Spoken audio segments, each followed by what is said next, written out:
Redding is a beautiful place. We have national parks in 3 different directions, 2 world-class lakes. This is a sportsman's paradise, but it's also full of wonderful people. We have business leaders, community leaders, faith-based leaders, all of them working towards a singular goal, and that's to make this a great place to live. I wanted to showcase these people, give their perception of the place that they call home. This is AllRedding. I'm here with Bryant Ellis. Yes, sir. Thanks for, get that microphone close. Yeah, you know how that works. Got to be directional and close and everything. Thanks for coming in. Thanks for having me. You just published a book. Yeah. Hello, my name is Failure. It's pretty good, man. Thank you. I'm enjoying it. Thank you. I just found out about it. I'd like to tell you that I already read it, but it's great. Yeah, I found out about it last night. Oh, cool. Yeah. So, because you have a business that I think is what most people talk about, and I'm sure we'll get to that, but I found out about the book, and I was like, okay, I was intrigued. I got the video that you had where you have somebody read the intro, and the guy was like, if Optimus Prime and Megatron's voice were merged, that guy's voice was awesome. Thank you. But so I got the book, and I think I'm a little over halfway through it. Oh, wow. That's fast. Yeah, it's well, I'm cheating. I'm using Audible. Oh, that's good. Yeah, just fast forward it ×3 and get it through that. Yeah, that's great. Oh man, I didn't even know the hack on fast forwarding. Yeah. No, you can like double. That's what I listen to. I double it because like they talk so slow because you have to record it at the speed where like a grandma can listen to it. And so if you're listening to an audiobook, you can like double time it, and it is a little more intriguing and engaging. I just got a life hack. Yeah, it's great. Man. Finish a book in an hour. Oh, wow. Well, then I guess I came ill prepared. I should have fast forwarded. I've found myself actually rewinding several times because there's like nuggets in there. There's some, I was like, whoa, I need to hear that again. One of the parts that I went through that I've gotten past is the, the window of, no, it was the window, not the window of opportunity. A window of vulnerability? Vulnerability. Yeah. Tell me about that.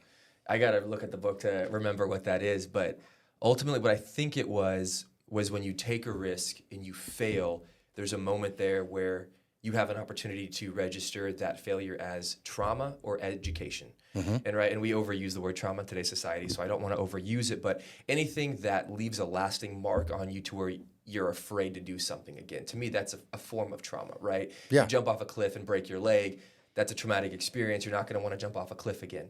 So when you take a risk and fail, there's that feeling of public humiliation, shame, and all of those things.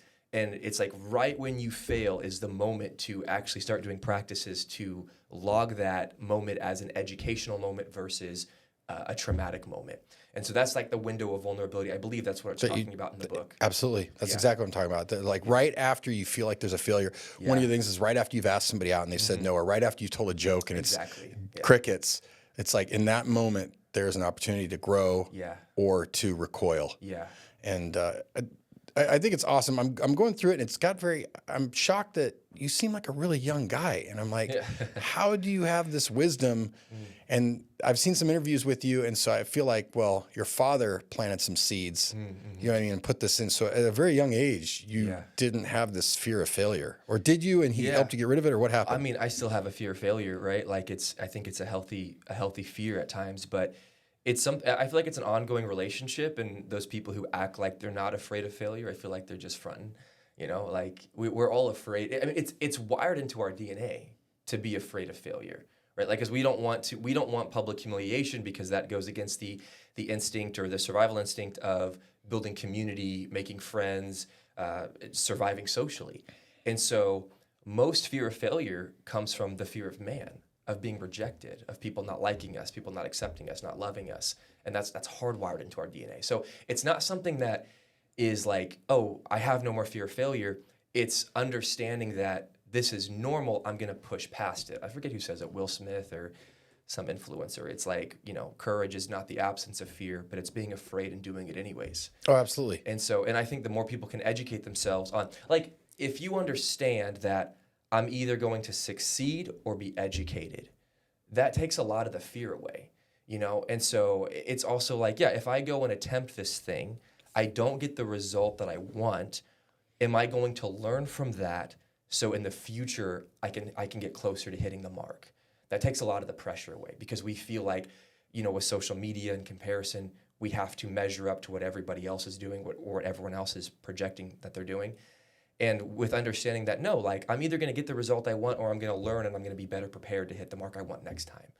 And so once you kind of realize that and that can like settle in your soul, some of the fear kind of lifts off, because it's not this high pressured, high stakes thing where it's like, I have to get what I want or my life is over, or I'm not going to be loved or accepted, or I'm not going to be successful.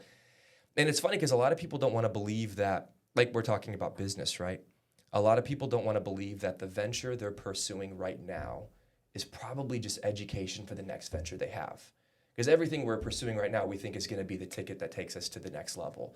But a lot of times, we have to go through so many ventures of failure before we hit one that skyrockets or takes off. And it's different timelines for different people, right? Like some people will do it earlier, some people later. But the more we can see these ventures as, I'm going to get everything that I can from this venture, I'm going to try to make this the successful one. But if not, it's going to propel me into my next venture. So how did you, the thing that you said that kind of stuck in there was you said in your soul, because I thought I'll read books and, self-help and personal growth and they always sound great. Like there's always wonderful little nuggets of wisdom and kind of cliches. But I tend to have a hard time from getting it from here to here. Mm-hmm. So I can sit there and totally agree with everything you said. Mm-hmm. And I'd heard versions of it before, but it's in that moment when that window of vulnerability, I find that now that I've caught that phrase, that's when my analyst brain kicks in and goes, well, you blew it this way, you blew it that. And I think there's some positive in there where it's like, well, let's look at analysis so that we can make adjustments. But I find that mine goes down that other path. Yeah. Where it starts to become what you called shame. Yeah. Right? Yeah. So how is it just always been in your soul? You said you don't lack fear of failure, but it doesn't control you, I think, the way it controls a lot of people. How did you get that? I mean, a lot of it is being able to stop and analyze what happened. Right? So I'll give an example. It's kind of funny. I was on a podcast with a really big pastor a few weeks ago. And it was an epic failure of a podcast. Like it hasn't been released yet, this episode, but they're releasing it in a couple weeks. But I talked to him afterwards and he was like, no, I loved it. You gave great points and blah, blah, blah. But it was this thing where he was like, hey, at the beginning of the podcast, he was like, hey, let's not talk about your book until the end so this doesn't sound like, a commercial for your book. I already blew it. No, you're good. You're good. Wait. Yeah. There's a window. Hold on. Yeah. No, but it was, because, and so he started off that way and he's like, let's talk about your company first. And then at the end, we'll talk about your book. And I'm like, yeah, sounds good. First question he asked right out the gate is, so tell me about your book and how you got the idea for it. And I was like, okay, well, it's called Hello, My Name is Failure. And I go on this rant of talking about it. And then he was like, okay, well, tell me, how did you create it? And I was like, well, it took me about 3.5, 4 years. I started writing it, And so I answer him all these questions. He ends the podcast like 10 minutes early.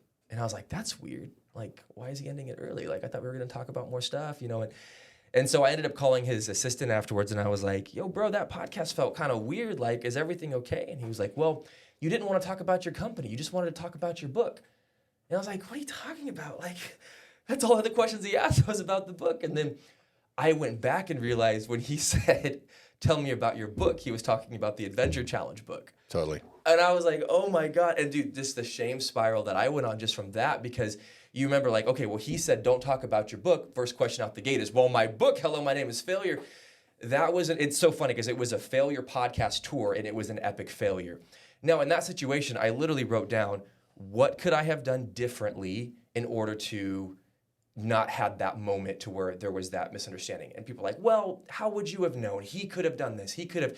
Great. I could play the blame game and say, it's his fault. He should have done this.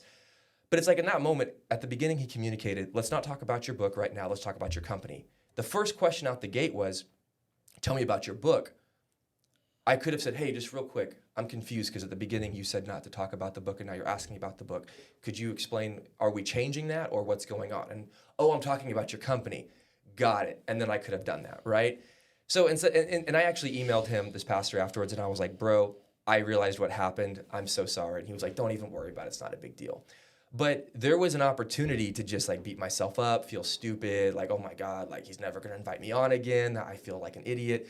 But it was just evaluating like, okay, this is what happened. This is what went wrong. What could I do next time if I face this circumstance and I come up to this? I wrote it down And then I mean, it sounds cheesy, and I don't say this lightly, because self-talk is talked about a lot on social media and self-help gurus and, mirroring when you're talking to yourself in the mirror. Mm-hmm. But I literally will talk to myself like I'm my best friend. And I was like, hey, Bryant, like, you had no idea that he was going to throw that curveball. You were doing the very best you could. You showed up the most prepared that you knew how, and you swing and you miss. That's all right. What can you learn from it? So next time you're talking to some big podcast, you don't have the same mistake. Like, this is just great education. You did so good. And it didn't linger with me. And then the second part was I went and told a friend who loved me about it. Dude, this is what happened. And they got to laugh and be like, oh man, like, I'm sorry, that's okay. And within 24 hours, that spiral that could have had me kicking myself in the butt every night while I'm thinking about it turned into something where it was like, oh, that was good. And not only was that good, but I don't feel any shame from that. And if any of the members on his team wants to not invite me back on or feel shame, it's like, who cares? Like, I did the best I could. I'm like surrendering this aspect of my life to God, because when I show up the best I know how and I miss the mark, that's when it's like, God, I surrender that to you. And whatever you want to do with that. It's funny, when we're living in anxiety and in control, like when we're trying to control the future, we're deeming situations as good or bad. We don't know if something's good or bad. Like, have you heard the story of the farmer who, he lost the horse and they're like, that's bad. And he's like, well, maybe. And then, I'm going to butcher the story. So maybe, his son goes to gets the horse and comes back with another horse, and they go, that's great. Yeah. He goes, maybe we'll see. Mm-hmm. He falls off, breaks his leg. That's bad. And he's like, maybe we'll see. Then the draft happened. His son couldn't go to war because his leg was broken. So it's this whole thing where it's like, unfortunate things happen to us, and we as humans decide to assign value. Is this good or bad? We actually don't know. So it was so funny because I looked at that situation and I was like, maybe his assistant said that was bad, but we actually have no idea. Maybe that podcast comes out, and maybe the way we talked about the book or talked about stuff ends up selling, 10,000 copies because of that blunder. But we have no idea. Maybe someone else heard the podcast and they heard the way I talked and was like, the way he talked about it right now makes me want to invite him on the podcast here. So it's quite interesting, because it's not being powerless and saying, well, whatever happens, happens. I'm going to trust God. It's saying, I'm going to show up as prepared as I can, the best I know how. And if I fail, I'm not going to deem that as good or bad. I'm going to learn what I can from it and then trust God with what happens in the future. And that in itself takes a ton of pressure off us and a ton of the anxiety off, because it's like, we actually don't know what's good or bad that happens. We actually don't know if this thing that felt uncomfortable, this thing that felt, like a bummer, or we missed this mark. It's like, we don't know if this is something that's going to ruin our future or take us away from our success. It could be the thing that launches us into success. And an example of that is when I was starting my company, the Adventure Challenge, I launched a Kickstarter. I wanted to make $10,000. I threw this whole thing together. I didn't have a business partner at this point. I launched it. And I'm like praying, bro. I'm like, God, please let this go viral. Please let people buy this book, and please let it. And I'm praying every day, refreshing it every 10 minutes. I sold like maybe 20 books. It didn't go viral. It failed. And I'm like, this is bad. Like, I can't make my book because what I thought I needed to do didn't work out. If you fast forward into the future, I realized if that Kickstarter would have went viral, I would have went bankrupt, because I did not have the pricing right. I did not have everything set up. And many Kickstarter stories have been like that, where they don't set the numbers perfectly. And if it scales, they get effed. Because and then they have to refund everybody. It is a huge hit to their brand. Nobody trusts them. They think it's a scam. If Adventure Challenge would have went viral on the Kickstarter, the exact thing would have happened. I had it priced at like $20 a book, and I didn't even have a manufacturer yet. And the manufacturer that I was going to work with was going to charge me like $18-20 a book. So it would have destroyed it, or I'd have had to ask for more money. And so it's so funny, because when you're trusting God with your future, it's like, I'm going to show up the best I can. And in that moment, it was the best I can. But I believe he was actually protecting me from something that could have been devastating. And when it did go off, everything was in place. The price point was in place. My business partner was in place, to where when it blew up, we were ready to reap the benefits and the profits of it. That's the takeaway from there is, number one, is having faith in God and not getting caught up in the moment, right? Like you're supposed to live in the moment, but at the same time, like you said, it felt like a failure in the moment, but it was actually a springboard to success.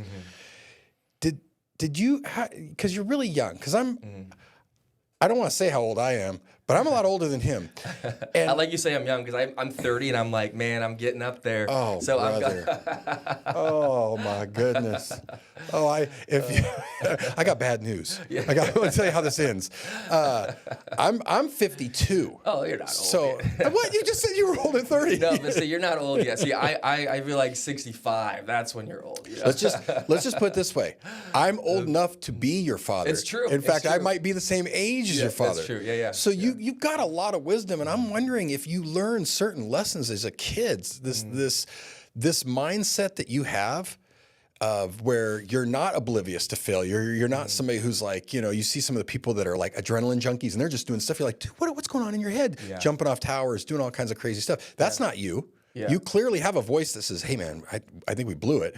But it's not a dominant voice. And so I'm wondering, is that stem back to when you were a kid and you talk about your dad being a youth pastor, right? Yeah. And some of the lessons he taught you. Like he planted these seeds of failure can be your friend, right? Yeah. Do you think about some of these things? I mean, do you play sports and Totally. Yeah. miss out and your dad's like, it's okay, we're going to go back to the... Yeah. You know what I mean? Well, it's funny. Before I answer that question, I'm actually an adrenaline junkie. I'm a certified skydiver. I do bungee jumping and all that kind of stuff. And so I love that threw my hypothesis away. He's like, you're absolutely wrong. Okay, thank you. No, it's funny because I actually sold my parachute last year because I felt like I was supposed to give it up. But yeah, I've jumped out of a plane like 55 times, done bungee jumping and I've done everything crazy I can think of, and now I'm chilling. But so yeah, growing up, it was interesting because I don't think my dad he wasn't consciously teaching us about failure and, the rebounding and stuff.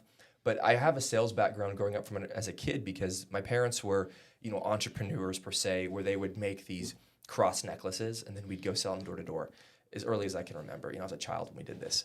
And we'd go into these neighborhoods and it was like, I remember as a kid seeing a neighborhood and being like, I bet we get like 4 sales from this neighborhood. And it was almost like I was analyzing like a statistic of, okay, there's like 100 houses here, maybe 4%, we get a yes. So going door to door, it was like, hey, my name is Bryant. We're selling these cross necklaces to raise money for a mission trip to Africa. Would you like to buy one? No. Next. Hey, my name is Bryant. Well, you know what I'm saying? Like, it was almost like, no, yes, got it. And I never expected 2 in a row to say yes. Because the kid's like, oh, you got your yes. How many more before we get another yes? And it was a numbers game. And sometimes we don't review our life as a numbers game, where it's like, how many videos do you have? How many reels do you have to post on Instagram before one maybe takes off? How many times do you have to, audition for a movie role before you get a part? How many open mics do you have to have, at a coffee shop before someone invites you to, join them on a song or write an EP? It's a numbers game. And so as a kid, that's really what it was. It was understanding the fact that it just takes time. The thing I wish I would have understood as a kid is that after each no, maybe saying, why did they say no? When did they say no? Could I have said something that maybe changed their no? Because to me, it was kind of more of a powerless idea of just, no, yes, no, yes. And there's nothing you can really do about it. You're just hoping they say yes. But there's an educational experience there where you could have turned that from a 4% conversion rate to an 8% conversion rate. Maybe if you would have studied, why did people say no? And so, I've given this example on so many podcasts, so forgive me if any of your viewers have heard this before, but it's like when you show up to bat, somebody throws a curveball, you swing and miss. It's not just like, well, I'm just going to keep swinging and hopefully the bat will meet the ball at one of these points. It's like, well, why did I miss? Do I need to choke up on the bat more? Do I need to, I'm not a baseball player, so I'm going to give horrible analogies. Me either. Am I going to, crowd the base more? Do I need to swing harder? Do I need to keep my eyes on what am I doing wrong to where I can hit the ball next time? And evaluating why, and it becomes like an internal evaluation. Jason Valton says like a scientific evaluation of what went wrong versus an external judgment. Instead of being like, I'm bad, I'm never going to be a good baseball player, I'm never going to be a good songwriter, I'm never going to be an influencer, I'm never going to be a good salesperson. It's like, well, you have these educational gaps right now.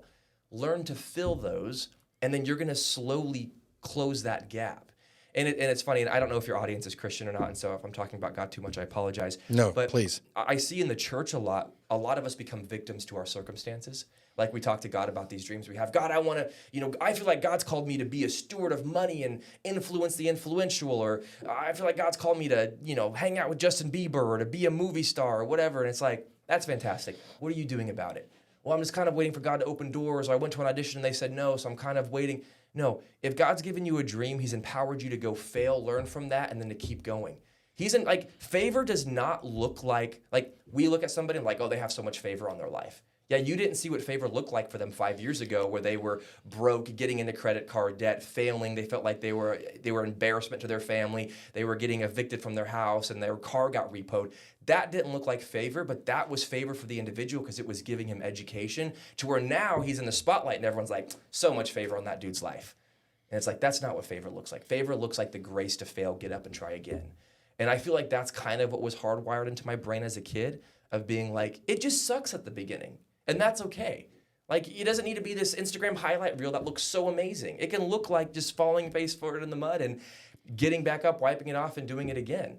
And so I'm grateful for that, because I saw my dad fail a lot growing up, and I also saw him trying again. And it was like some things worked and some didn't. So does that answer your question? Absolutely, man. I was thinking of Joseph when you were talking about, so much favor, but you didn't see him when he was in a hole. His brothers had just thrown him in a hole. Yeah. You didn't see him in jail. Yeah. You know what I mean? Like, did you think he was favored then? Yeah. I mean, no. So, and the Bible's full of that. But you touched upon also, you said if you see on Instagram, I think that is something that's more prevalent now than was, say, 20 years ago, is that there's this facade of what people's lives are like. Totally. And especially with young people, how do they know that's not reality? Mm-hmm. Do you know what I mean? It's kind of probably like when I was a kid and people would talk about the TV and Hollywood not being real, which we know it isn't.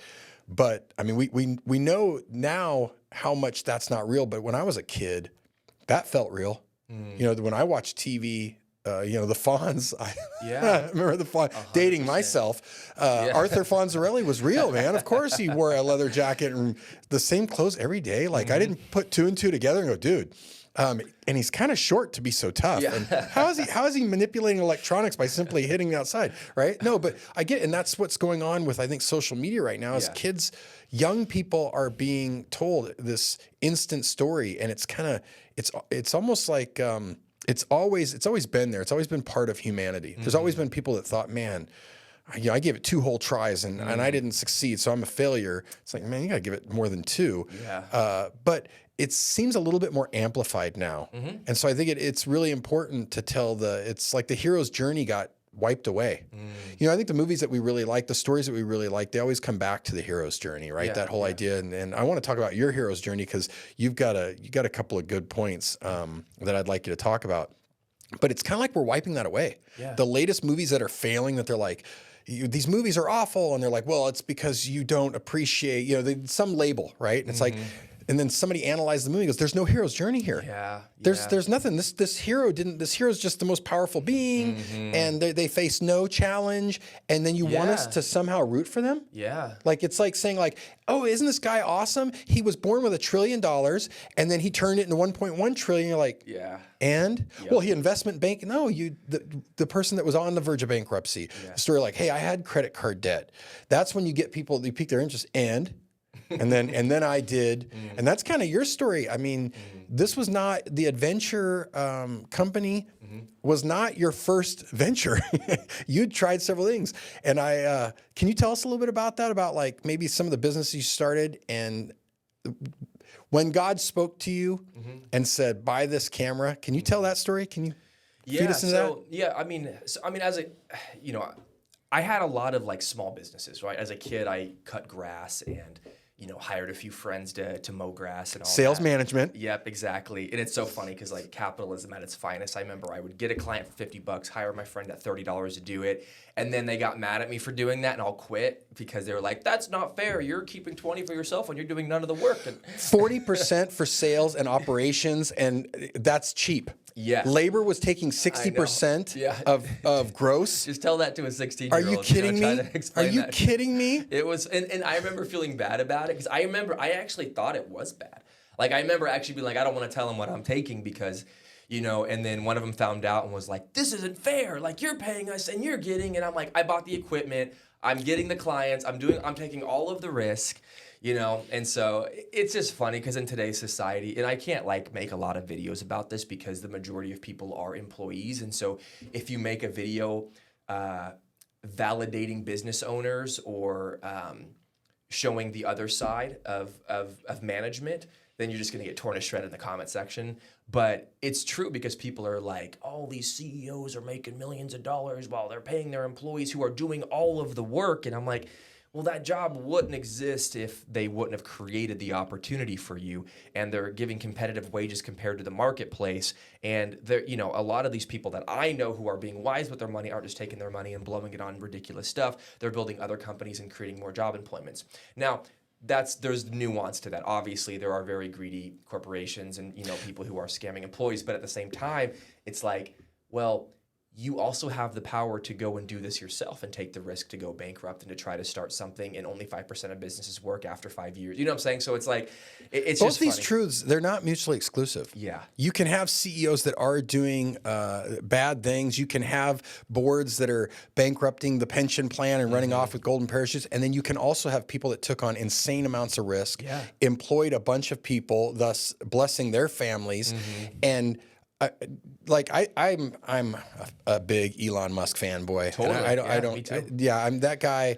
A great quote about being an entrepreneur. It's like chewing broken glass while staring into an abyss. I was like, oh, he nailed it. Nailed it.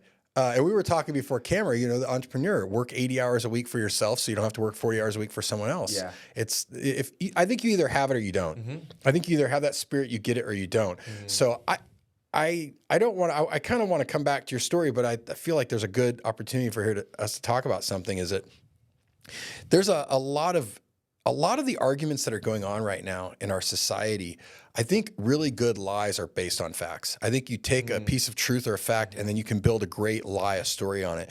And I think that a lot of the anxiety that the younger generation is having over we'll call it the finances in our country, I think they're absolutely right. I think their assessment of what's causing it, and I think that their solutions are what's wrong.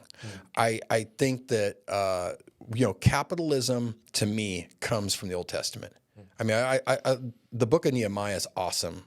Remember, Nehemiah was the cupbearer, and God sent him to Jerusalem, and Jerusalem was in dire straits. And there's a whole story about mortgages. I don't know if you remember, because Nehemiah is one of those books, like, you know, you might have read it, but I'm not familiar with it. Yeah, he's the cupbearer. So I won't get too far into it. But the bottom line is, Jerusalem is half the people living there have mortgaged their mortgage to the other half.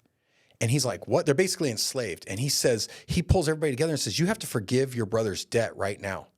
So there's two components that come out of the Old Testament that are to me very key. They are the checks and balances to capitalism, and that's the 2 years of Jubilee, the 7-year Jubilee and the 50-year Jubilee.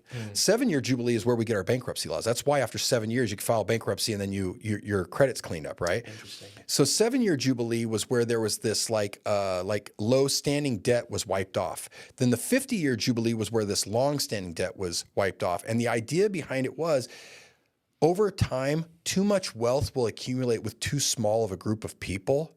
And then their descendants who didn't really do anything, who don't really bring value to the marketplace, will become basically kings and will abuse the system, right? So this idea was that, okay, we want a capitalistic system where people are rewarded to build things, but we have to have checks and balances. And we don't have that in America right now. That's why you have members of Congress that effectively make the same as a high school principal or a superintendent, and yet they're worth tens of millions of dollars. It's clearly the system is broken. And I don't need to say any names, because it's on every party, if you check, there's a great website called Quiver Quantitative, and it's a group that they make a bunch of software products around analysis, but one of the products they offer is they track all of the buys and sells of members of Congress. And so it's like, wow, we've got a bunch of stock savants in Congress.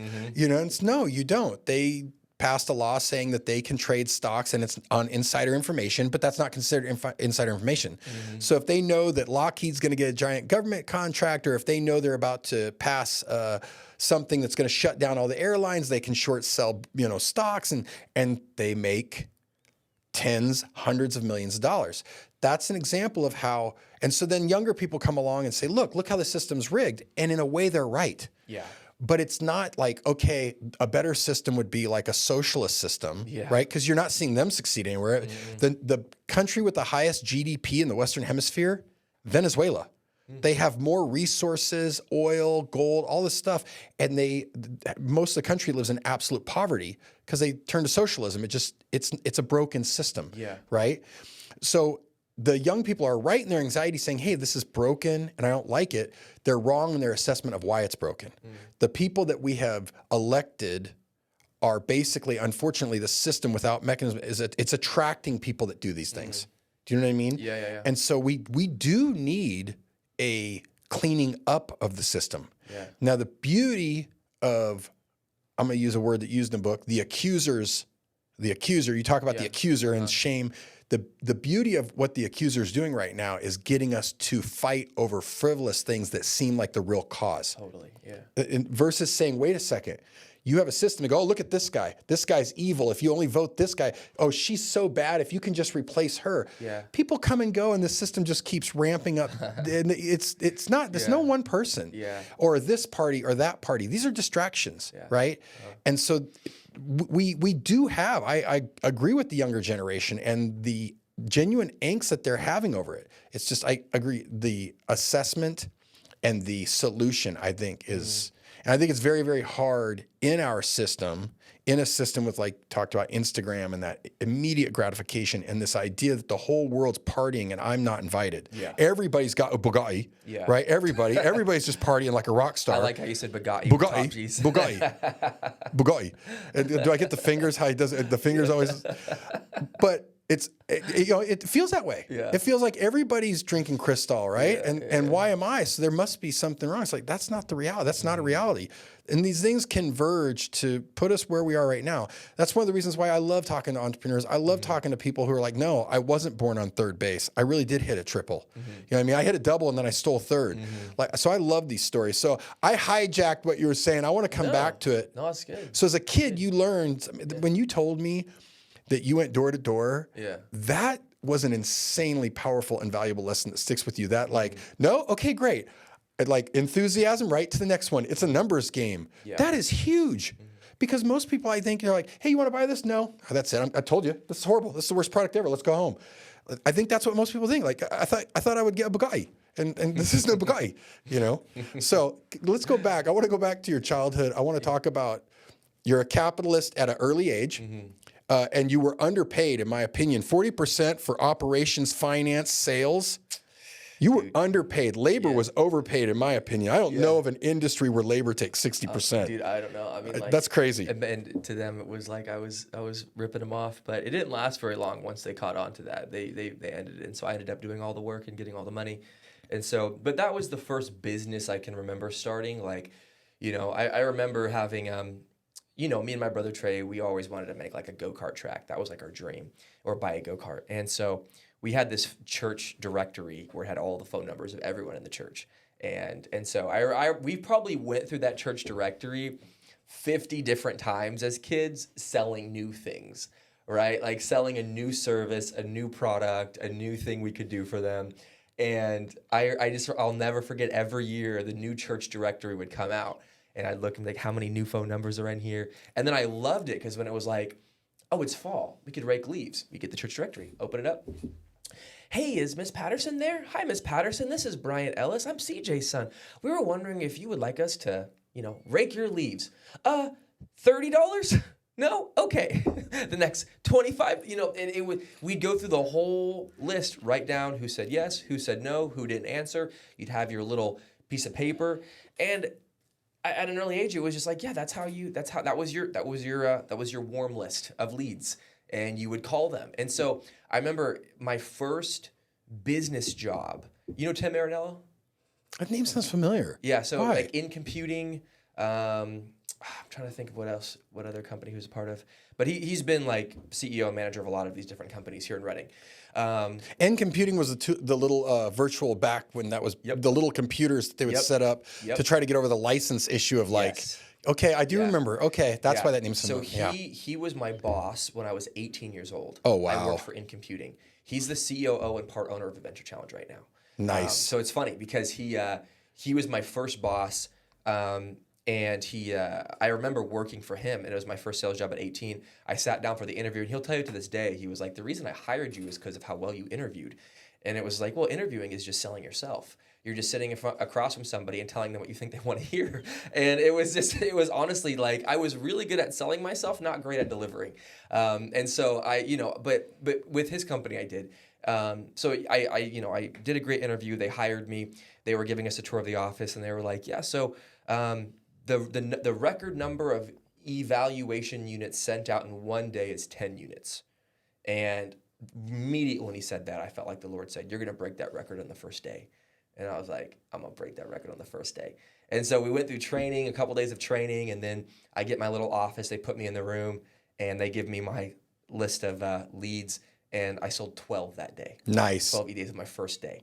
And they nicknamed me the Eval King. And it was one of those things where I was like, this is so easy. And then people would come in and listen on my calls, and they were like, we want to hear what you're doing to get these evals sent out.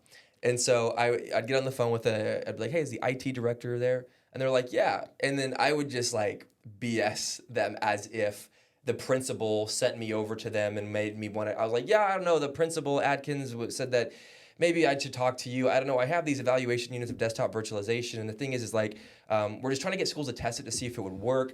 Can I send you one of these? And if you don't like it, just sell it on eBay. Yeah, sure. Cool, great. Well, I'm going to get you information, and we're going to send this to you. We'll set up a day to test it. Just plug it into the back of your computer. You're basically taking one computer, and you're extending the resources of that one computer into like 10 or 20. So instead of paying, $1,000 for each new computer, you're just paying $50. And I'm like, and it works great. We use it here. All these schools are using it, and I think it's a great product. It's like, yeah, sure, send it over. That's how I did it. As other salesmen would get on, hey, Mr. Brown, we have this revolutionary new product that we know you'd be interested in. Which you shut down immediately when you hear that. Yeah. It was like I acted like I didn't want to be there, but I had to tell them about this because it's going to be a benefit to you. And I would say it in such a way to where it was like, you don't really have a choice, but I'm going to send this to you, and we're going to have to do this because the principal's setting it up. And they were all like, and great leads from that. And it was funny because some of the account executives would like under the table hire me to take phone calls for them and to close their sales. And I got in trouble when they found out I was doing that. But it was just funny because to me in business, it was just, there's an obstacle. How do you get over that? They give you a list of rules and ways to do it, and you go, that doesn't sound like it would work. I'm going to do my own way. And so as a young person and growing up, it was always like, entrepreneurism is just expert problem solving. Somebody says, well, how do you get somebody to take this product? You just convince them through X, Y, Z. And so I loved it that way. And that really translated over to Adventure Challenge whenever like 80% of our revenue comes from creating Facebook, Instagram, TikTok, and Google ads. And so Really? Yeah, 80%. So it's like, in order to sell something, you have to make a video. And in order to make a video, people are scrolling on their phones. How do you convince somebody to buy a book? And a lot of companies, especially back in the day when I was doing this, people were making these elaborate, Harmon Brother type commercials. And Harmon Brothers could do it because they had, they were great at script writing and executing. But then so many other people were spending 10, 15, 20 grand on a commercial, and it wasn't working. And I was like, no, we just need an iPhone. And I'm just going to get two friends to do one of the dates. I'm going to film it. It's just going to look really simple. It's going to look like an influencer is making it, and then we'll post that. And so I paid $50, hired two models to come and do one of the challenges. They made an apple pie. One of them was blindfolded, filmed it on my iPhone, grabbed a bottle of tequila, locked myself in a room, drank tequila, and edited on my iMovie account, and gave it to Ben, my business partner, and we played with copy. And at first we had all this elaborate copy like, this is the best date idea ever. Your significant other will love you if you get this. Tested it, nobody bought it. Tested a whole nother copy, nobody bought it. Tried it like 4 or 5 times, and then finally I was like, just put best date idea ever. That's it. That ad made us our first $1, $3, $4 million in business. Nice. Yeah, and it was like, and it's crazy because we go back to that, and it's like, some people overcomplicate ways to make money. And it's really just like, you're just figuring out a way to convince somebody to buy it. And it's not that hard. And you don't have to spend all of this money creating this crazy elaborate commercial where it's like, we've made, we spent like 200 grand on this one commercial, and it's made us millions of dollars. But we've also spent, 100 grand on a commercial and made us jack. And so it's like you need a mixture of the both. You need some good ones to set your branding, but it's like, especially if you're starting, it's like sometimes simple is better. It's like, are you just quickly showing people pain point solution? That's it, pain point solution, and don't try to over educate them. Date night's hard. This fixes it. Your girl wants to spend more time with you. This fixes it. You're not close enough in your relationship. This fixes it. And that does it, And so it's been easy to sell products where the pain point is easy and the solution is simple. And so that's been a lot of. I don't know if I'm answering your question. I feel like I'm going on these tangents of sales. No, now, but that's awesome. I'm enjoying it. Yeah. This may never see the light of day, but I'm going to enjoy it. Totally. I can get one view. Yeah. No, I love it. What I heard when you were talking was so my background. No, I have a weird background, but right now I spend most of my time in digital marketing. And so I heard A/B test. Yes. And just iteration, and you keep going, then you just keep digging. Oh, I found gold. Cool. Keep digging there. And then you dig until there's no gold, and then back to the grind. Yeah. Dig, gold, go again. And that's just, you have to embrace that versus we've got to make the perfect cheer. Totally. The perfect ad. Like, brother, if you made the perfect ad, it's only going to last for so long, and then it'll be ad fatigue. And you got to go make another one. Exactly. So just embrace. Yeah. No, but you're talking about failure, though. Yeah. A/B testing is failure, success. That's what it is. Yeah. Are you familiar with any of the tenets of Kaizen at all? Okay, so Kaizen, I might butcher this, but I think Kaizen came out of Honda. In the Marine Corps, I was introduced to Kaizen, and it's this philosophy, and I don't know if it's literally continuous improvement, but it usually, when people say Kaizen, they follow it with continuous improvement. And there's a few tenets of it. And one of the tenets, there's some operational tenets out of it. Like that's where the Kanban board came from.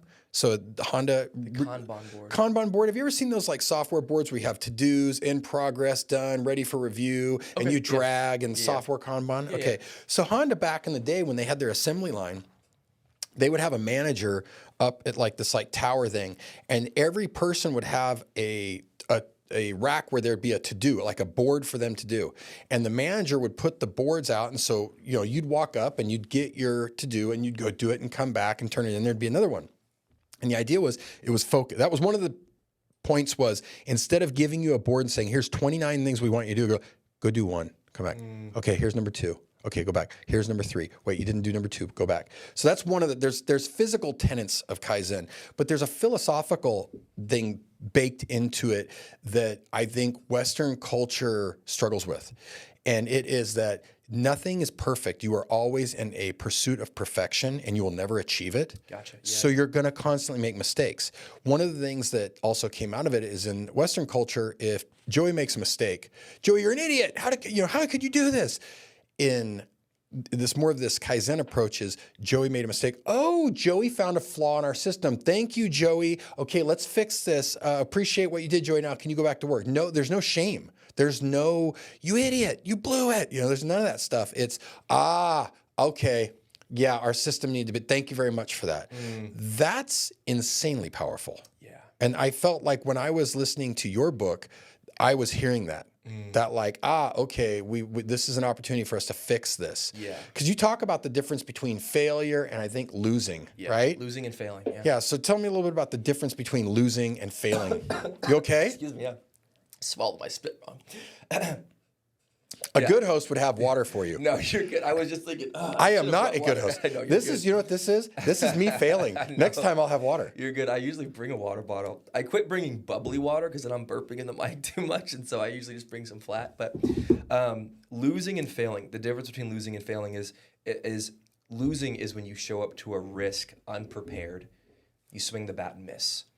To me, that's losing. There's nothing you can learn from that. Because when you show up prepared, you swing and miss, you can evaluate it and say, what did I do wrong that I could do better next time? And then you make that change and then you show up to the bat again. Like failing's good, in my opinion. Like if I'm using the two analogies, like failing is good, losing's bad. Failing's being powerful, losing is being a victim. And we get caught in that victim mindset. It's like, oh, I showed up, it didn't happen, it's not meant to be. And there's the nuance, right? I talk about the nuance where it's like, you show up, like people say, trust God with the end result. And I believe that fully. Like you are giving your future, putting your future in God's hands. But if you don't show up the most powerful way you can, you're not giving him much to work with. And so it's like losing is showing up unprepared, swinging and missing, and being like, well, God, I give it to you. And he's like, no, I've empowered you to show up prepared. And I use this example all the time. Is my brother's a stand-up comedian, and he does these different shows, and he'll bring different comedians who are, nervous or trying to get their, their first gig going. And he had this one person come on their show, and he was like, hey, you could do 5 minutes today on the show. You down for that? And this person's like, yeah, I'd love to do it. So it's 2 weeks goes by, the show happens, this person gets up and just like, hi, I'm just bombs, just sucks the fun out of the whole building. I'm sitting there, everyone's butt is clenched because it's just so awkward. And I was like, this is embarrassing. And I'm thinking, man, this is an epic failure. I wonder how this person's going to feel. I'm going to talk to this person after. And I went up and I said, what happened? Are you okay? That kind of felt like it bombed. And this person said, yeah, I didn't prepare. I just showed up and winged it. Gotcha. So you got given this opportunity, and instead of preparing for it, you just winged it, and then you splattered everywhere. You have nothing you can learn from this experience, except for be prepared next time.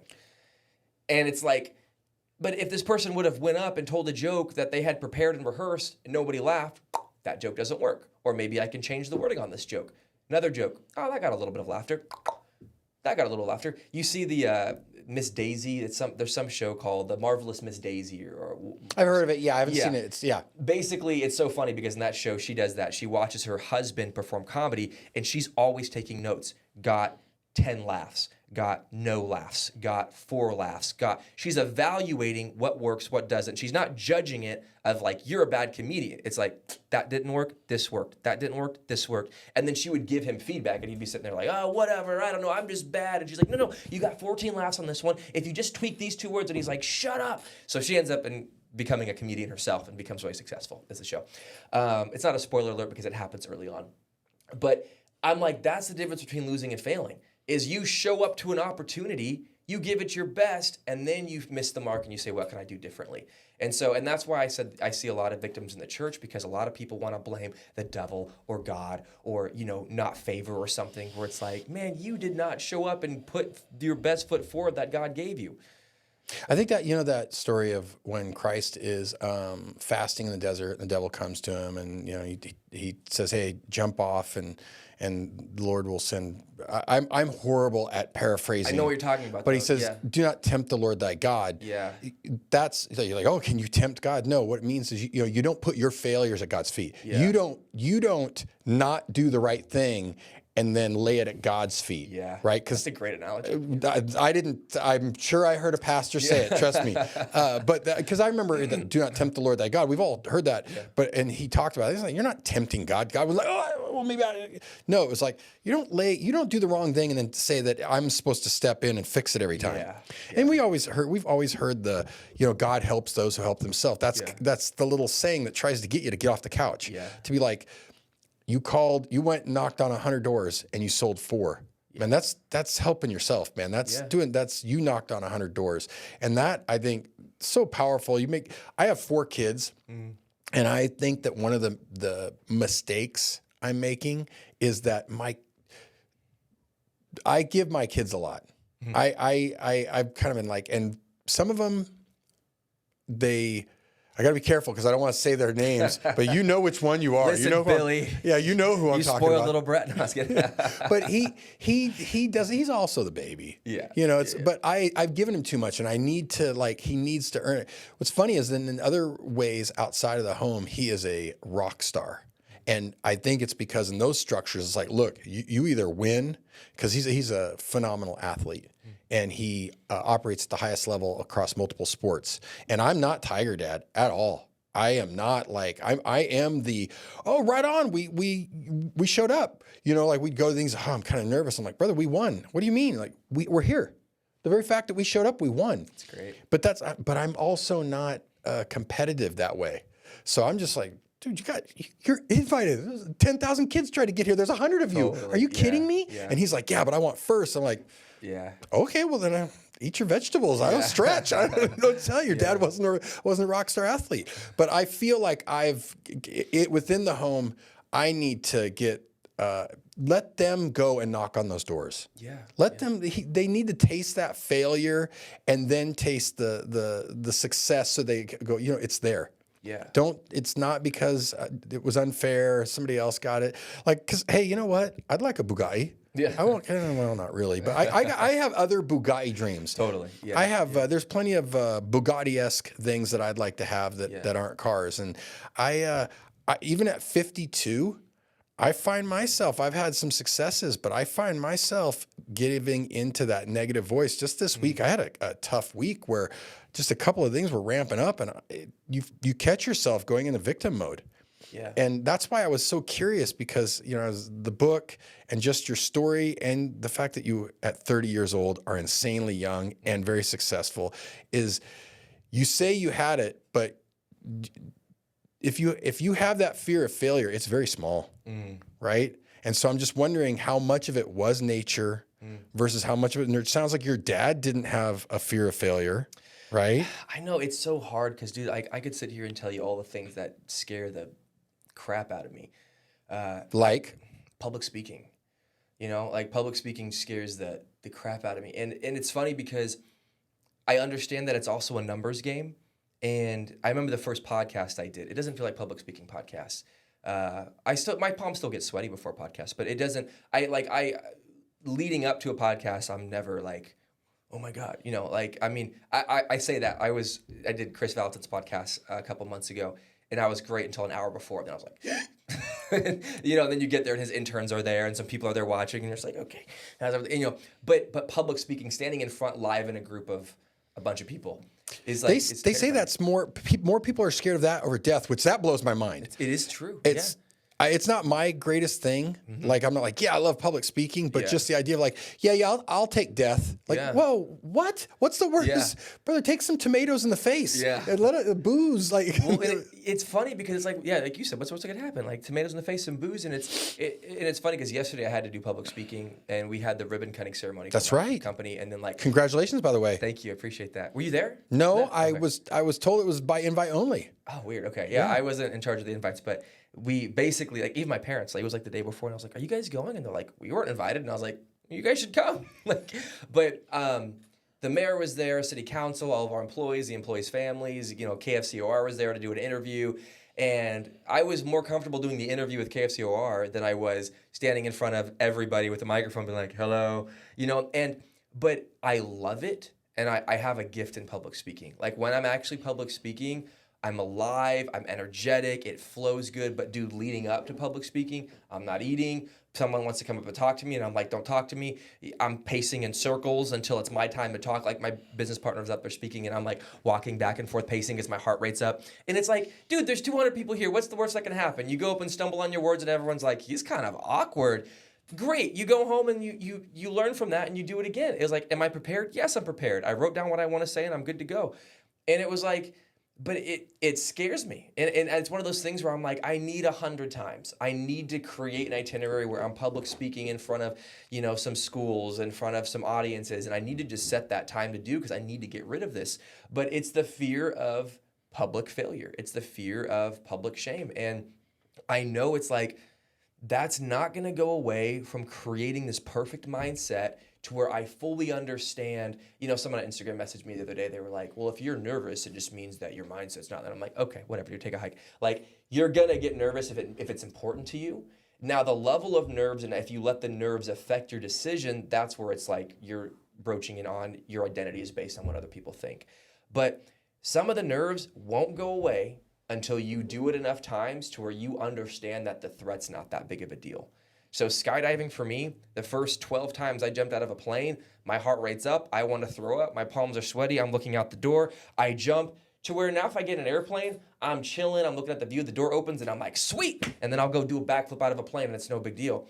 Sometimes repetition is the only way to gain the confidence to do what you think you need to do. And so for me, it's like, public speaking, that's one that I need to go attack. That's probably the biggest one I can think of. But it's like, I'm scared. And I don't think that that's going to go away until I just put myself in the arena and make myself do it. Well, I think a big one is fear of the unknown. Mm-hmm. And so how do you get rid of that? By making it known. So desensitizing. So you're talking about, hey, those first 12 jumps, First one was probably, first or second one, because the first one's got to be pretty tough. Yeah. Second or third one's probably right up there too, because you're like, did I get lucky on the first one? You know, and the analytical brain's like trying to go through, like, look, this is how many people jump every day, and blah blah blah, and this is how many people, you know, don't. But at some point, you're just, now it's not unknown anymore. Totally. It's not like, dude, I've done this like 13 times, bro. Are you kidding me? It's time to do a backflip. Exactly. No, I'm you're talking to somebody who's scared of heights to the point where I have physical reactions when I see other people in situations. Oh, wow. There's this like video, and I think it's in Argentina, and the husbands and the wife is kind of sliding on the edge of this rock, and it's several hundred. Yeah, exactly. You haven't even seen it. Your face is giving up. But she's sliding, and she doesn't fall, but just seeing her, and she's getting on the edge, and he's like, oh, a little bit further, and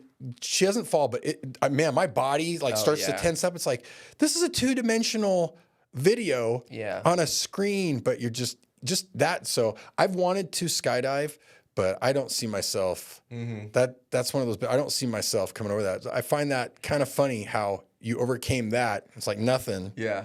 But again, I guess you got to get 13 public speakings. Yeah. And then it'll kick in. Yeah, and it's funny because there's, you know, like my dad's was a pastor and missionary growing up, so we traveled the world as kids preaching. So I have tons of public speaking things I've done as a kid. When I was 23, I started getting panic and anxiety attacks just out of nowhere. And it was linked to this, it was like this autoimmune disorder that I had. And so I would just basically be always throwing up all the time. Like I couldn't have a single day without throwing up. And so any kind of anxiety or nerves that would come would make me also want to throw up. So public speaking then became this huge thing where it was like, well, I'm not just nervous, but now I'm going to go up there and just throw up. And so it became this fear that just turned into this massive public. And so now I healed my gut. It was like leaky gut and some other stuff. So I got that healed. Right but, on. you know, since then, I've, you know, done public speaking maybe 5 or 6 times. And I gave myself the grace to be like, it's not what I need to do right now. I'll tackle that mountain when I feel like I'm supposed to get to it. I'm getting close to that mountain where I can feel like I need to actually start making sure I go after that. But podcasting, it was like, that was a huge step because that was like, I remember the first few podcasts I did.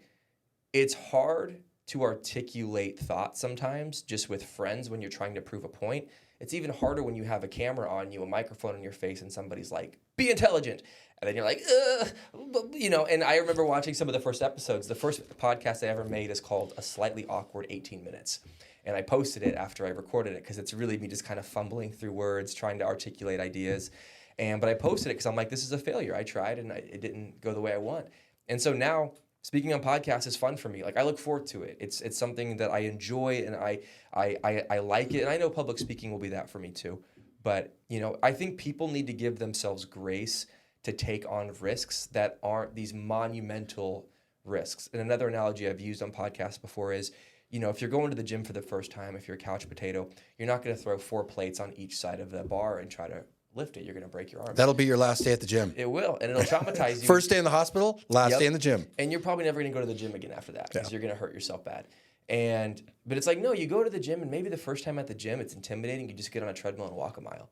And then maybe next time you go, I'm just going to do some bicep curls. And then next time maybe you do walking bicep curls, and then you do some push-ups.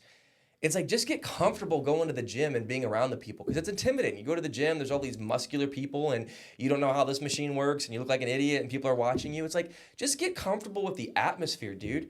Just do laps around the gym. And then so set a scale of 1 to 10. That you're scared to go to the gym. What's a 1 look like? Showing up to the gym and doing push-ups. What's a 2 look like? Walking on the treadmill. What's a 3 look like? And you're taking these small risks, level 2, level 3, level 4, to where you look back and taking a level 7 doesn't even feel like a big deal to me. You know what I'm saying? It doesn't even feel like that big of a deal. And so some people think that failure looks like I need to go take a level 10 risk and face hundreds of people shaming me publicly. It's like, no. You know, if you want to be a public speaker, get 10 of your friends and go talk in front of them, or 5 of your friends, and then give a testimony at your church. And then maybe years down the road, try to sign up for a TED Talk. Like it's all about these small levels of saying, am I able and do I have the capacity to take this risk right now? No, I'm not going to do it. I'm going to take risks that I can. And so, I mean, like, dude, if you have kids, you have a baby, you have all these responsibilities, it's like the last thing you want to do is go and do an open mic stand-up comedy in front of 100 strangers. Like, but maybe you can write some jokes and tell them to your friends. Maybe you can make a video on Instagram and see if it gets some traction of you telling some jokes. I'm like, there's so many ways to slowly learn to embrace the aspect of taking risks, failing, learning, and evaluating without it being these monumental kick yourself in the butt while you're trying to fall asleep moments. You're absolutely right. It makes me think about like, atomic habits, daily habits. It's trying to break things down and saying, hey man, okay, great. You have this 5-year goal. Hey, what do you got to do on a Monday to get there? How do you get, like, can we break it down so it's digestible, that it's doable? It doesn't seem, that's what I heard when you were talking was like, just start small, get some wins. The momentum will help carry you forward. And I get it. Back to that. We live in a time right now, especially young people. They're just being sold a bad vision, because it goes straight from you're 18, okay, you're 18 and a half, do you have a Bugatti yet? Yeah. No, like, okay, you're a failure, you're a nobody, you'll never be a top G. I keep throwing them. I can't. Once the Bugatti got planted in the brain, suddenly it became, it's like you learn a word and then you use the word all the time. You're like, no. Yeah. So, but in your book also, one of the things I was thinking about was, and I haven't finished it, so if this, maybe I'm going to do a spoiler, but I thought, do you have like any, like a workbook that goes with this, or do you have any plans for taking this from a philosophy into, okay, now we're going to make action items? Yes. Now we talked about it, we got it. Can you talk about that, or did I just? Yeah, no. Yeah, okay. so it's not in the book, but it's called The Fail Journal. Okay. And it's not on Amazon yet. It's been done for years. I just haven't put it on Amazon. It's sitting on a shelf in some distributor. But literally, it's a very simple journal. It's called The Fail Journal. And literally, before you take a risk, it asks you a few questions like, what is the risk on a scale of 1 to 10? How big of a risk is this? What are you hoping to achieve from the risk? What's the worst that can happen? What's the best that can happen? That's it. Then you take the risk. What actually happened? What can you take from this? Was it a failure or a success? Or was it both? What can you take from this experience to give yourself education for the next time? And the last question is, who did you call to process this risk with? So it's just a series of questions to go through before you take a risk. So you're asking yourself a few questions. And it's interesting. They've done some like psychological evaluations on what happens to a person before they take a risk. If they imagine the worst case scenario happening and then they come to terms with it being okay if that happens, then you go out and take a risk. You're not actually as nervous. You're still nervous, but if you feel like it's a level 9, maybe it drops to a 7. That's a big jump if you're nervous for public speaking, right? So, I'll always do that before taking a risk, because I'll be like, what's the worst that can happen? They all think I'm socially awkward. They're like, it makes sense you were homeschooled. You're not good at speaking. You look like an idiot. You should let this person talk. Can I live with that? Yeah, that's fine, because they don't have power over my destiny. Cool. What's the best that can happen? Maybe there's someone in the audience who invites me to another thing. Maybe somebody has this thing. Maybe it gets recorded and the clip goes viral on social media. Maybe this happens. That sounds cool. All right, let's go take the risk. What happened? I stumbled over my words a few times, but I got my point across. I felt confident. Somebody cried when I said this, and it made me feel good that it hit their emotion. It was a success. What can I do better next time? Maybe not talk about this subject so much. Didn't seem to land. Call my business partner, Ben. Hey, remember that happened? Blah, blah, blah, blah. I'm connecting to somebody who loves me to talk about these. Is that a key step? Is that you connect with someone afterward? Yeah, connect to somebody who loves you. Connect, because when you fail, and like the shame is this feeling of being disconnected from love. Like that's what a lot of shame is. It's like, I'm not worthy of people's love. I'm not worthy of being seen, known, and admired. So when you fail, that's the feeling that you get, is I'm not good. And so connect to somebody who really loves you and cares about you, and just talk about the experience. Most of the time, if I call like my friend Abby, she's like laughing her head off when I'm telling her about this epic failure. When I called her about the podcast that went bad, she's laughing so hard. And she's like, oh my God, anybody would have made that mistake. That's so funny. I was thinking it when you told me the story, I was like, I don't want to blame the other guy, but that was a little bit ambiguous. Well, totally. You know what I mean? And it's like, but you call somebody and be like, this is what happened, and they're laughing and they're telling you, they're meeting you with empathy. They're sometimes being the person that you can't be to yourself. Yeah. And so I say go to that first and get that love, get that connection. Oh, I'm so proud of you. Dude, that was so big you took that risk. That's a scary podcast. There's like 1 million people who listen to that. Of course you're going to be nervous. And then afterwards be like, then give yourself the self-talk. So I'm like, connecting to love is such a big practical tool. And it's like, Everyone should do that. Even if it's a good risk that pays off or it's a bad risk that doesn't, I'm calling someone who loves me and I'm connecting to love it. I'm feeling what they have to say about the thing. And then sometimes you expect them to be like, oh, it's not your fault. And they're like, well, dude, yeah, like you didn't prepare. What were you thinking? Like, you're better than that. You know, and they call you to that standard of like, oh yeah, I should do better. I should have prepared. And so, yeah, it's called the fail journal, but it's literally a journal that helps you process through your risks. So it actually logs it as education versus trauma. No, I was thinking because with a lot of the personal growth or self-help, there's the abstract and then there's the concrete. And I think you want both. You know, you want the big idea. Okay, here's the big ideas. Yeah. But now how do we get that into a Monday between 9 and 11 a.m. type thing? Because I think it can be lost. A lot of people can accept the idea that you're giving them of like, hey, look, failures. I mean, who has 100% in life, right? Okay, Michael Jordan, who, you know, pick your greatest athletes. And if you bat 350, you are a rock star. That means that, you know, most of the time you are failing, right? So we get that. But then it's like, how do you implement it? How do you make it part of your feedback system? Yeah. And so that's where I was thinking, this needs like a workbook. This needs like a journal. Yeah. So I guess at the end of the book, when I get to the end, will it tell me about the journal, or are the two disconnected? No, they're disconnected. I mean, I haven't even advertised it yet, just because I give it to people if I'm doing like entrepreneur coaching with them. I give them the journal when we start, because I'm like, you're going to be taking risks in this process, and I need you to write them down, because it's amazing to look back at a year and be like, oh, dude, I was so scared for my first podcast. And now I get on and I don't feel nervous. Or I was so scared to ask this girl out, and now I feel great, you know, asking somebody out. Or my first stand-up comedy, my first show. It's so amazing to see your progress, because if we're not documenting it, we usually forget it and we don't see the microscopic growth that we're actually experiencing. And so, yeah, I need to get on my butt and actually just like put it out there so people have it. But I keep pushing it off because I just got engaged last week and I've been preparing. Congratulations! Thank you. And you had a ribbon cutting ceremony yesterday. I mean, kind of got a lot going on. Yeah, it's been busy, and so I've been trying to like, okay, I need to market the book, I need to market the journal, and then we have all these different projects we're doing, but I'm just like, we'll take it a day at a time. So if anybody listening wants a copy of it, just DM me. I'll send you a free one. We'll put some links in the description and everything. We're going to link to several things, the book. Cool. And when we were talking earlier, you said, I don't know if the podcast, the one that you said was a failure, I don't know if it'll sell thousands of books. And in my head, I was like, well, did you give them an affiliate link? Yeah. Because if you didn't, let's just assume all those sales came from this podcast. Yeah, totally. Yeah, I have I'm pretty sure, because the producer usually gets that kind of stuff out. But yeah, I'm sure. No, that was just me being those. Yeah. My attempt at stand-up humor. I got an audience of 2. Well, I need to figure out an affiliate link. It's a good idea, actually. My brain's working now.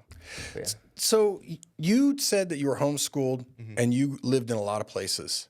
When did you find yourself in Redding? So I lived in the same place. I just traveled a lot. My dad was a missionary, so we'd go like to Africa, South America, Mexico, things like that. I moved to Redding when I was 18 years old. Oh, okay. Yeah, 18. Lived here for 3 years, then moved to San Francisco for 2 years, moved to LA for 1 year, moved back up to Redding, and then a year later is when I started the Adventure Challenge. How did that, I know a little bit about a tiny bit of the story. The story where you said you told a lie and then you owned up to it, right? And so can you maybe take us back to what you were doing? Yeah. I was in an acting school, and I was also, I was an inspector, like a building inspector. And so they would give me a building, I would go take a bunch of pictures of it, and then I would fill out the report and then submit it to the company. They'd give me like $300. It was fantastic because, you know, I was living in LA when I got the job. I could visit 4 buildings in a day, make a ton of money, you know, make enough money for the whole week, and then the next week work another day. So I loved that job, and I was pursuing acting at the time. And so if you know anything about acting, it's like you need to have a free schedule so you can go audition when they ask you to come in. So it was the perfect gig. And then I moved up to Redding, and I was in an acting school, and I liked the job because I was able to just fly down to LA, inspect some properties, fly back up, continue acting school, and I'd have enough money to live off of. And it was great. And like even my friend group that I was in, they always called me the rich friend because I made like $5 or $6 grand a month, and compared to my friends that are making like $1,800 as like a server.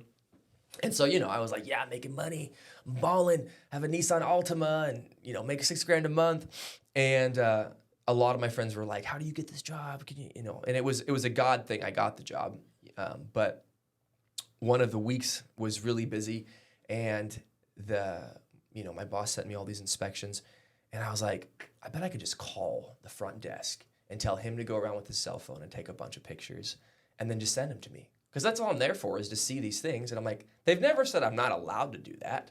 And I'm getting the information, and I'm an independent contractor. So they can't legally tell me where to be for my job. So I created a whole series of why it was okay. Called them, they sent the pictures, filled out the report, submitted it. It worked like a charm. So I started doing that a little bit more often. And one of my boss calls me, and he was like, hey, did you ask them for pictures? They're telling me that you asked them for photos. And I was like, no, you're crazy. That wasn't me. I was there. And he's like, okay. He's like, they're saying you did, but we have no proof one way or the other. And then immediately I felt convicted. I was like, I'm lying. And that goes back to the point I was making earlier. Like, I was so scared of getting fired because I was like, if I get fired, that's bad.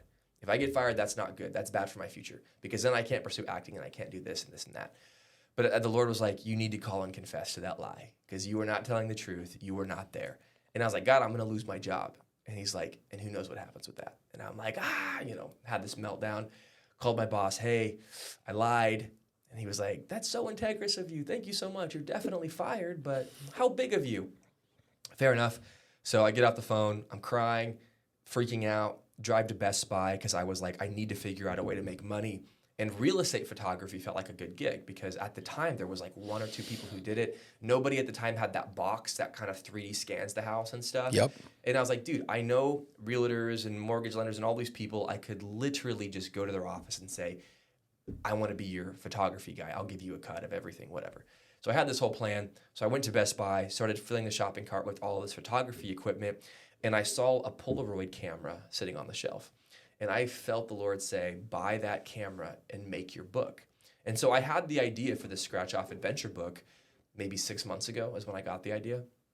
And I felt it with such conviction. It was like, it's one of the few moments in my life I could be like, no, I heard God. Like, I felt it in my spirit. And so I was like, all right, God, whatever. So I bought the Polaroid. I went to Hobby Lobby and bought, a notebook and some stick-on glue stuff. I ordered the scratcher material from Amazon. I have a whole video of me documenting that day. I could show you sometime. But literally, I'm just like, all right, guys, it's day number 1 for the adventure book. And I'm just like putting this whole thing together. And yeah, 2 years later, it was a multi-million-dollar company.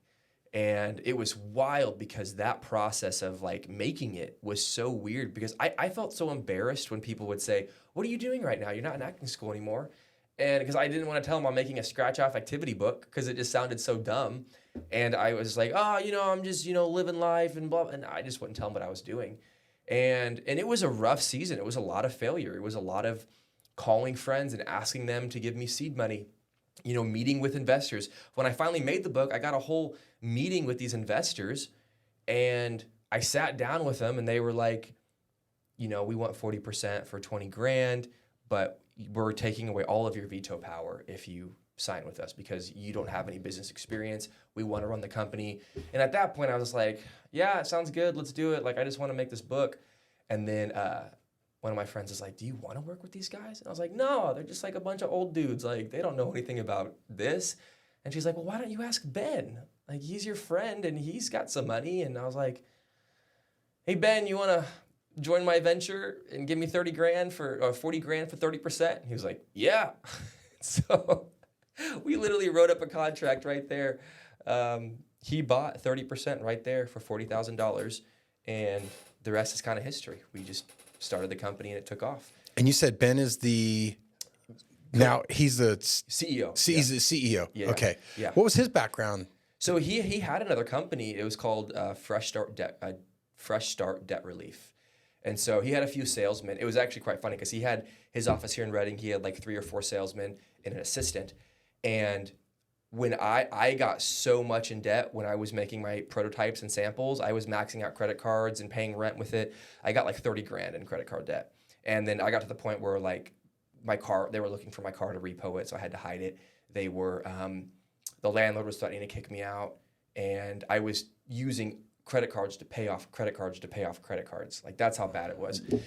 And so I messaged Ben and I was like, hey, do you need any salesmen? Like I'm better than any of your salesmen. Like I'm so good. Like I told him my history with sales and in computing and stuff. And I was like, let me work for you for a year. I'm going to save up money and then I'm going to leave so I can make this book. And he's like, sure. So I was working at his office. And then on the side, in between calls, I was like making my book and stuff. So he was my boss. And then but before he even was a business partner. So then literally I was like, when his assistant was the one who encouraged me, like, why don't you just ask Ben? And I was like, okay. I was like, hey, Ben, you want to do this? And he was like, yeah, let's do it. So he gave me some seed money, but I was still kind of running it alone and building it until we kind of figured out a way to run this ad that started to scale and make some money, like a little bit of money. And at the same time, his company was starting to plummet. Like they just hit a dead end and like they weren't making sales. He ended up needing to borrow money from Adventure Challenge to pay his employees. Oh, wow. And it was just getting really rough. And I was like, Ben, what do you think about shutting down your company and then we do this full time? And all of your employees become Adventure Challenge employees. He went on a walk, put his headphones in, listened to music, came back an hour later and was like, let's do it. So And when was that? 2018, October of 2018. Nice. Yeah. And so literally we have employees to this day who they were working for Ben Day at a Fresh Start Debt Relief, and now they're still employees of Adventure Challenge. And so we literally like tore down the cubicles, put hammocks and couches and bean bags instead, renovated the whole office, and Startup vibe. Total startup vibes. And then we launched it. And so I was the CEO for the first 3 years of the company, and then I just burnt out. And it was like operations and all of this is just not my strong suit. I'm better at ideating, creativity, vision casting, leading the C-level team. And so I promoted him to CEO, and then I played the role of chairman. So basically I'd meet with him and the other executives to see what was going on and what was happening in the company, and then make decisions from there. So I actually live in San Diego. And so I come up to Redding once a month for about a week to meet with the team, ideate, do brainstorming and stuff, and then I go back to San Diego and surf. So and then I'm able to work on Thus the projects. tan. I was like, man, you had a great tan. Yeah, thank you. Yeah. Yeah. So, but that's how it happened. So yeah, literally, it was just crazy because it was like that was how our partnership started. And it was so wild. I actually saw one of the guys who was in that investor pitch yesterday. He came to the ribbon cutting. And he was like, where do I know you from? And I was like, I pitched the book to you at the very beginning. He was like, oh, that's right. Glad to see it's working. And I'm like, me too, thanks. And so it was funny. You know, it was just one of those things that, yeah, it's kind of a crazy story. How many people do you employ? Because you guys are pretty good size. We had a cutback. 2023 was bad. I mean, just e-commerce all over. Tough year for everybody, man. It's a changing year. Yeah. So yeah, I don't think we made profit. I think we broke even last year, but we had to fire, dude, I think it was like 35 employees. Oh, wow. So we had 110. I think we're at 60 now. So that still makes you in this county. Those are employees in this county, right? Yeah. I don't know how many businesses employ 60 plus people in this. Totally, yeah. You know what I mean? Yeah. When you get outside of the hospital and definitely like push government aside because that doesn't count. Totally. I don't know how many companies actually employ 60 people. So you got to be one of the major. Yeah, I mean it's doing well. I mean it's it's so funny because the first few years we were so profitable, millions of dollars profit, and then we hit that thing, and it's like it's been great because we're able to stay afloat while a lot of our partnerships and friendships in e-commerce have been dropping like flies and going out of business, and a lot of companies that we really liked. And so last year was like, we just need to survive this, and that's what entrepreneurism is. It is. It's just ups and downs, and it's like, I feel blessed that we've been able to ride this low and start making it back up again. And so, so we have about 60 employees, and we just finished our HQ office because we had like 10 different buildings that all of the employees were scattered around. And now we're in all one big building, and it's so cool. Like, it's such a nice building. I love it. That's awesome, man. Where is it? Down off Oregon? It's right next to Woody's. So it's the same building as Woody's, but we occupy like 7,000 square feet. Upstairs? Upstairs. We own the downstairs too. And what's the downstairs? The downstairs is like It's nothing. Was there a store there? Am I? Excuse me. It was a antique mall. Yes, that's what it was. I was going to say I've been in there. Yeah. Antique mall. Okay. Yeah. So we're looking for a tenant currently, actually, for the bottom. So yeah, because we bought that half of the building, we occupy the top, and then we're looking for a tenant for the bottom. So you started this company, you crushed it. You decided you were going to write a book. That's doing well. Mm-hmm. You kind of hinted in there that you do business coaching. Did you say? Yeah.